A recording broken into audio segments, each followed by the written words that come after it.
Sirius launch trajectory countdown net. Pad is clear.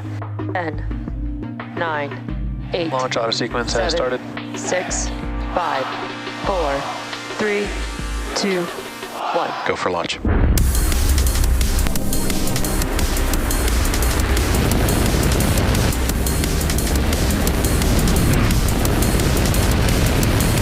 Vehicle is supersonic. Stage separation confirmed. Dragon, separation confirmed.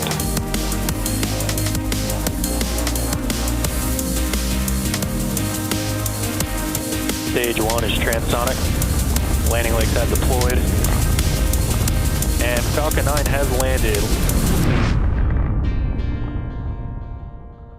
Good morning and welcome to the SXM-9 mission for our customer Sirius XM. You're looking at a live view of Falcon 9 awaiting liftoff at 11:10 a.m. Eastern Time from Launch Complex 39A at Kennedy Space Center in Florida. My name is Atticus Federa and I'm a propulsion engineer here at SpaceX. Today we will be delivering the SXM geostationary communication satellite to a geosynchronous transfer orbit. This will be SpaceX's third launch so far for Sirius XM, and SXM-9 is the latest high-power satellite to join Sirius XM's fleet. Today's satellite will help provide continuous and reliable delivery of Sirius XM's audio entertainment and information services to consumers in the United States, Canada, and the Caribbean. Today's launch will be the 19th flight for the Falcon 9 first stage booster. Supporting this mission, and this booster previously launched NASA's CRS-26 cargo resupply mission, OneWeb Launch 16, Intelsat IS-40E, O3b mPOWER, Ovzon 3, Eutelsat 36D, Turksat 6A, Maxar 2, as well as 10 Starlink missions. After stage separation, this first stage will return to Just Read the Instructions drone ship, currently stationed in the Atlantic Ocean. Now we're at just about T-minus 9 minutes here, and we are looking good for an on-time liftoff. The vehicle is healthy, the range is ready to support, and weather is looking great. We are reporting a minimal possibility of weather-related launch constraints. So for now, while we wait for liftoff, let's take a moment to meet the vehicle that will be taking SXM-9 to orbit today. The two-stage Falcon 9 vehicle on your screen stands just about 229 feet tall. When it's fully fueled, it'll hold just over 1 million pounds of propellant, and we began loading those propellants on both stages of the vehicle at just about T-minus 35 minutes. SXM-9 is safely enclosed inside of that 17-foot diameter payload fairing, and that's the top portion or the nose of the rocket you can see there on your screen. This fairing is made of a carbon composite material, and the fairing protects the satellite on its way to orbit. The fairing is made up of two halves, and they are jettisoned approximately 3 minutes into flight. For today's mission, one of the fairing halves is flight-proven, flying for its 5th time, and the other half is also actually flight-proven, flying for its 3rd time today. Both sides of this fairing will be recovered after today's flight by our fairing recovery ship, Bob.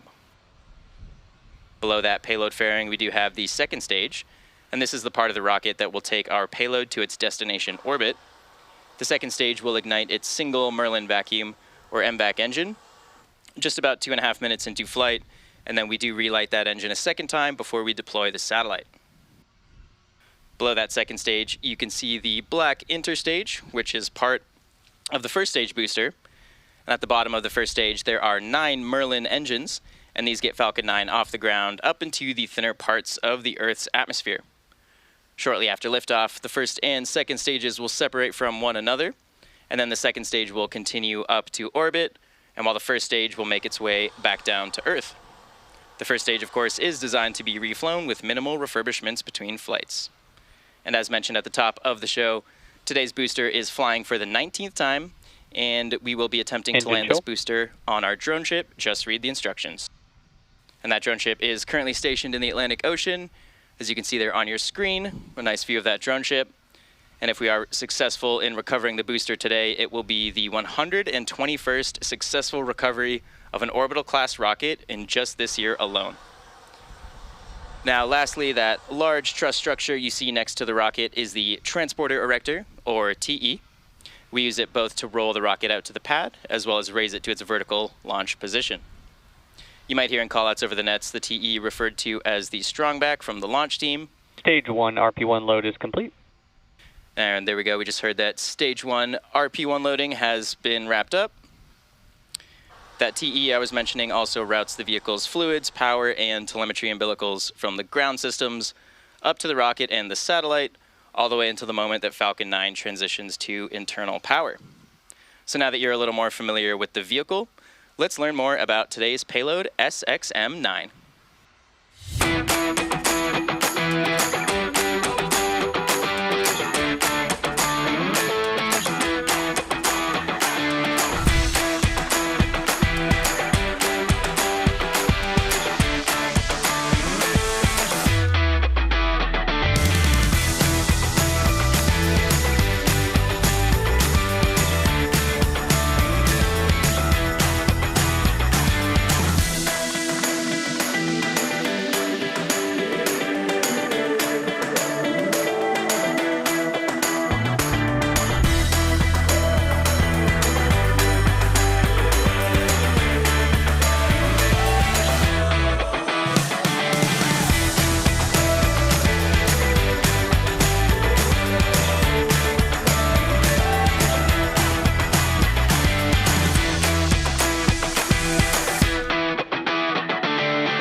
We are now just at about T-minus 5 minutes from liftoff of Falcon 9 from Launch Complex 39A at Kennedy Space Center. At the point of liftoff, the transporter erector, or TE, will have retracted away to clear the path for Falcon 9's ascent. And in order Back lower has started. In order to prepare for that retraction, we will see those clamp arms open around the base of the second stage, and the TE will pull away from the rocket. So we just heard a call out for that over the nets, and you should see those clamp arms just below the fairing start to open up any second now. And there you go. As you can see, those arms are now opening up in preparation for TE retraction.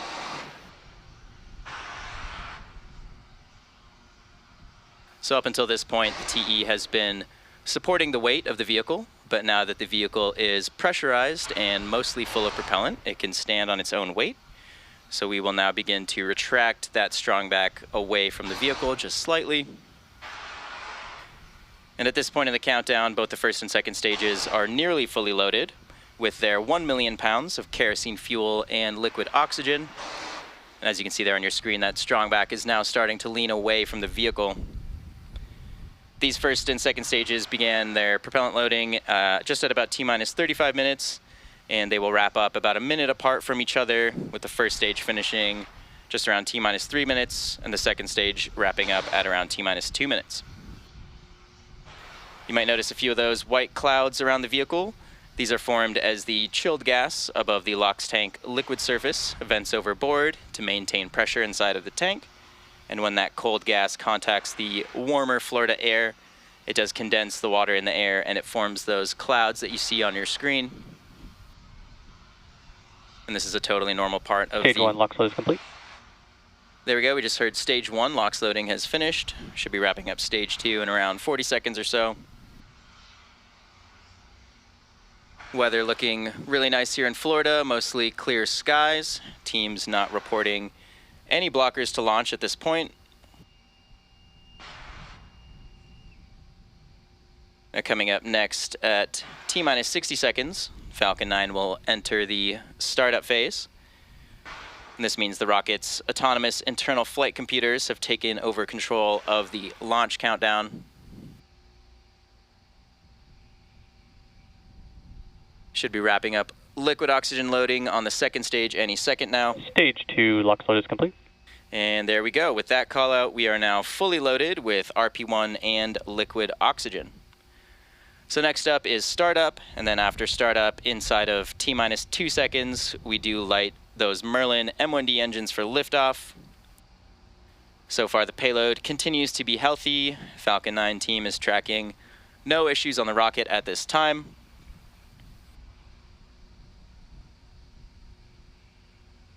Should be Gas launch closeout. There we go, just sort of call out for gas launch closeouts. We are now venting just the residual propellant in those TE lines. You can see some larger white clouds forming there off the side of the TE as we vent some of that propellant. Again, coming up at T-minus 60 seconds, we will enter the startup phase.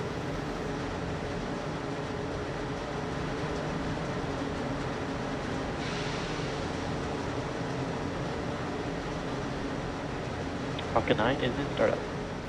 So with that, the Falcon 9's internal flight computers have now taken control of the launch countdown. We're just waiting for our final go from our launch director, and then we will be heading to space. Launch directors, go for launch. Great news there, no blockers to liftoff. We should be lifting off in just around 35 seconds, so let's listen in for that. T-minus 30 seconds.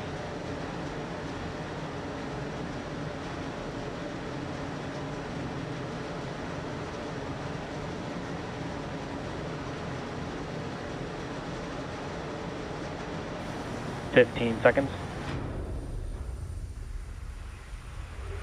T-minus 10, 9, 8, 7, 6, 5, 4, 3, 2, 1. Ignition. And liftoff. Go SpaceX, go Sirius SXM. Vehicle pitching that range.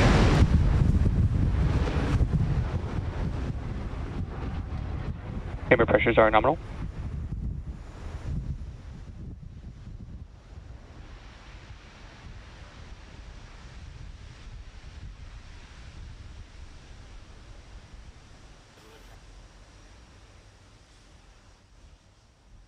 T plus 30 seconds into flight. We're getting some beautiful views from the vehicle here. Falcon 9 has successfully lifted off from Launch Complex 39A. You can see Power and telemetry are nominal. Kennedy Space Center below the vehicle. And again, we are carrying SXM-9 to orbit today. As you might notice, the vehicle is tilting over horizontally, and this is Falcon 9 is supersonic. This is a maneuver known as a gravity turn. Coming up on max Q here in just a couple seconds. Max Q. There we go, we just passed through that moment of max Q. As I mentioned earlier, we are starting to head horizontally away from the launch pad. We're still going up, but we're also going sideways essentially. And as you heard previously, we did just pass through max Q, which is a critical moment in flight because the combined stresses caused by Falcon 9 accelerating through the atmosphere, as well as the ambient static pressure, are at their greatest. And we did just hear that MVAC chill for ascent has begun, just cooling down some of those engine components further in preparation for full flow of liquid oxygen. You can track our progress to orbit here by keeping an eye on that stage 1 telemetry in the bottom corner of your screen. Getting a great tracking shot from the ground here. You can see we're going over 5,000 kilometers per hour. Getting a nice view of the rocket's plume as we head up to the thinner parts of the Earth's atmosphere. Coming up next, we have a series of events. Those are main engine cutoff, followed by stage separation, second engine start 1, and then following that is fairing separation.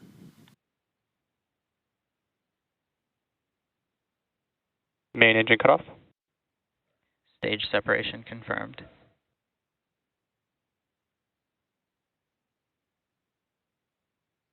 MVAC ignition. And there we go. So what you just saw was the shutdown of the 9 M1D engines, known as MECO. Following that, we separate the 2 stages, and then we do light the MVAC engine, which you're looking at now on your screen. Meanwhile, the first stage, you can now see on the left side of your screen, is going to flip its orientation in preparation to re-enter the Earth's atmosphere in an attempted landing on our drone ship out in the Atlantic Ocean. So as you can see with the MVAC engine lit on the right side of your screen, we're now accelerating our way into orbit. First stage on the left side of your screen is in a coast phase. Fairing separation confirmed. And there go those two fairing halves. We're now exposing the SXM-9 payload to the vacuum of space.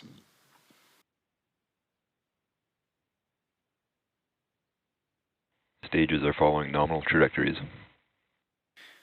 Great news there. Both stages are on their planned trajectory. You can see now in the telemetry for the first stage, we're starting to slow down as we reach the peak of the first stage's trajectory. You should start to see the altitude start to decrease as the vehicle heads back down towards Earth.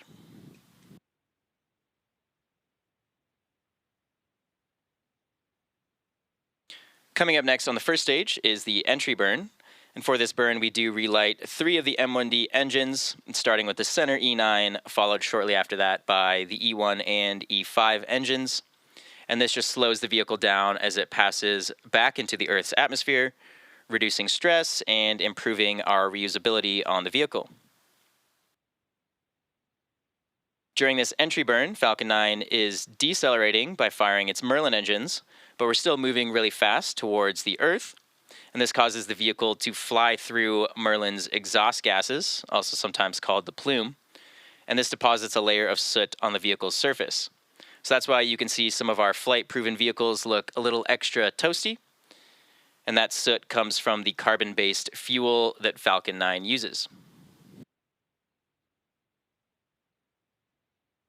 So that entry burn should start in just around a minute from now and typically lasts around 20 seconds.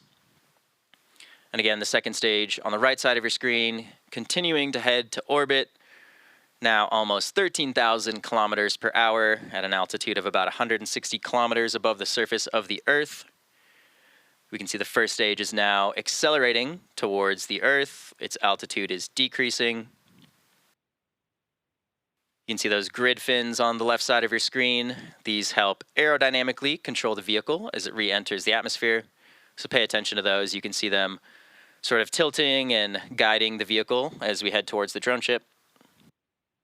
Both stages continue to follow nominal trajectories. Great news there. Everything still looking good for both stages.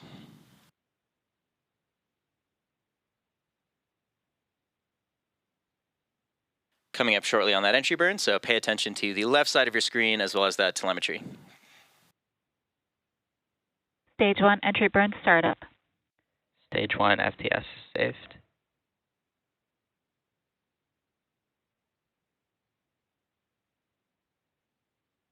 So we are now currently in the middle of the entry burn. You can see we are rapidly slowing down that first stage.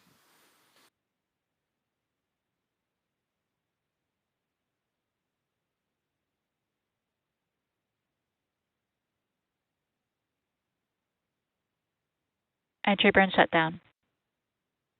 And there's the conclusion of that entry burn. And now, as I mentioned earlier, we perform this entry burn to slow the vehicle down and reduce the re-entry stresses. And this in turn increases our reusability of the vehicle. And of course, reusability is the key to lowering the cost of spaceflight. And that enables more investment into critical scientific research.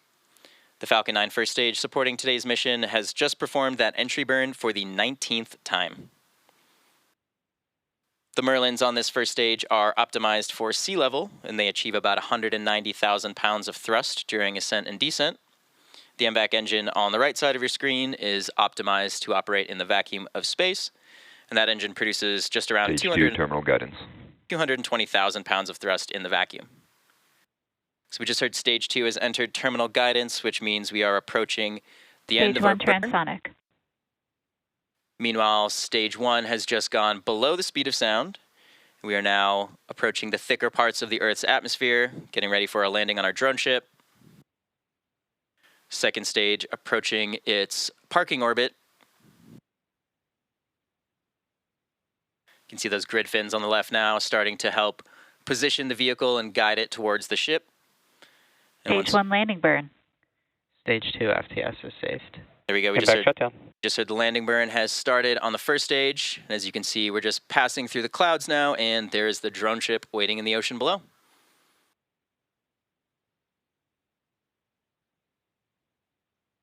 Nominal orbit insertion.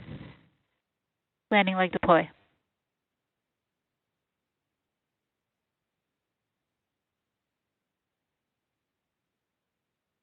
Stage 1 landing confirmed. And there you have it. That landing marks SpaceX's 380th successful recovery of an orbital class rocket, including the first stage landings for both Falcon 9 and Falcon Heavy. Now, this is a major milestone as well for Just Read the Instructions, which just fielded its 100th landing. And in the middle of that landing burn, we did hear that the MVAC engine successfully shut down and we had a nominal orbital insertion. So with that confirmation, the second stage is now embarking on its coast phase. After this coast phase, we do relight that MVAC engine for a second time. That should happen around the T+26 minute mark. And following that will be payload deploy around the T+34 minute mark. So we're going to head into a quick break, but we'll see you back here in just around 15 minutes.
welcome back to the SXM-9 mission.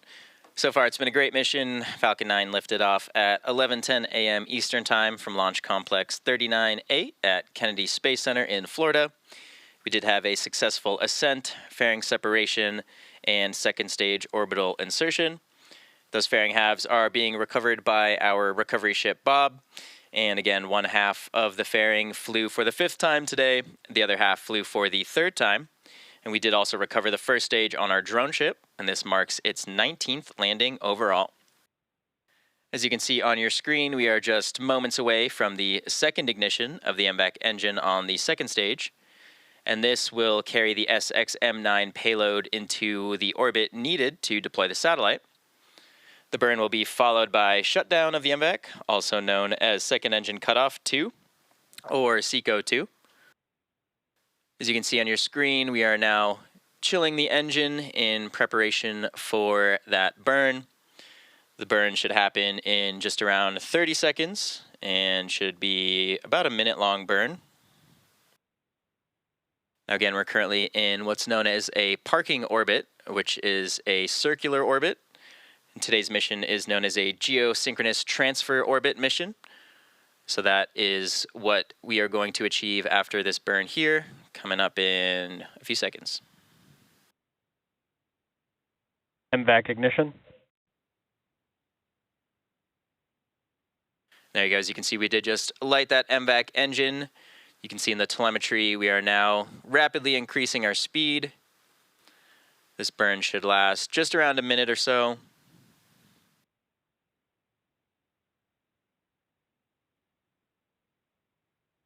And again, this takes us to a geosynchronous transfer orbit, which is the deploy orbit for the SXM-9 payload today.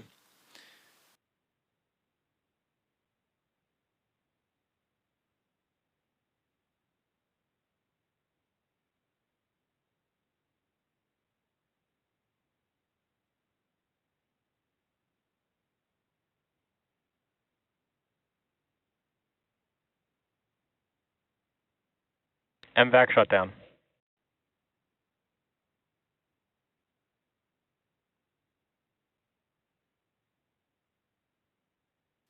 We did just successfully shut that engine down. Nominal orbit insertion. And there's the call out for nominal orbit insertion. So with that second engine cutoff, or SECO 2, we're just a couple minutes away from payload deploy. So we will take one more short break for the final few minutes of coast here, and we'll see you back here in just around 4 minutes.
Welcome back to the SXM-9 mission. We've had a great mission so far, and we're now just a couple minutes away from our expected payload deploy. As we mentioned earlier, our customer for today's mission is Sirius XM, and this is the third Sirius XM launch for SpaceX so far. Sirius XM's platforms collectively reach about 150 million listeners.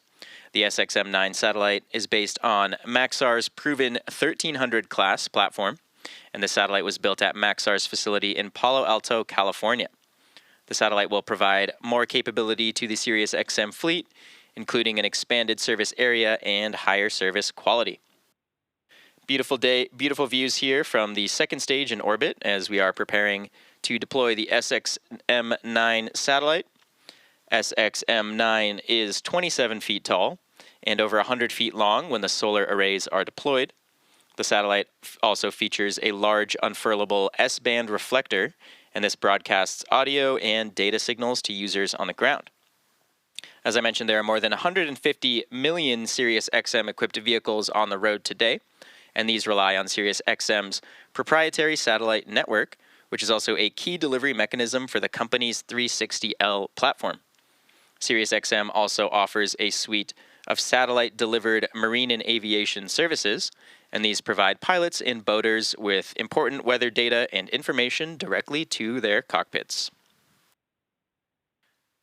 Getting a great view of the payload here in space on your screen. As you can see, we are now in the deploy orbit, traveling over 32,000 kilometers per hour. You can see our altitude is also increasing.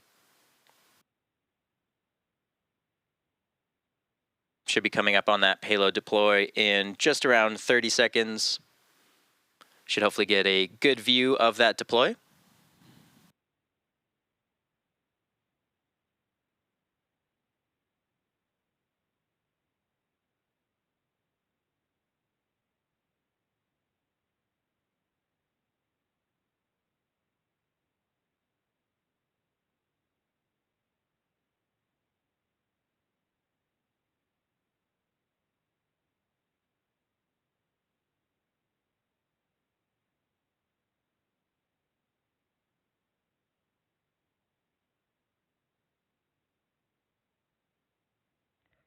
Sirius XM-9 payload deploy confirmed. And there's that call out, and as you can see, the SXM-9 payload was just successfully deployed, now heading off into space for its mission. So with that, that will wrap up our coverage for today. Thank you all so much for joining us for SpaceX's 123rd successful launch of 2024. And Payload deploy confirmed. And as well as our 418th overall successful launch. All of us here at SpaceX want to give a big thank you to our customer, Sirius XM, for entrusting us with today's mission. We also want to give a shout out to the Eastern Range and Federal Aviation Administration for supporting today's launch. And of course, as always, thank you to you, all of our viewers, for tuning in and for your continued support. Remember to follow at SpaceX on X for launch updates. Thank you all so much, and we'll see you again soon.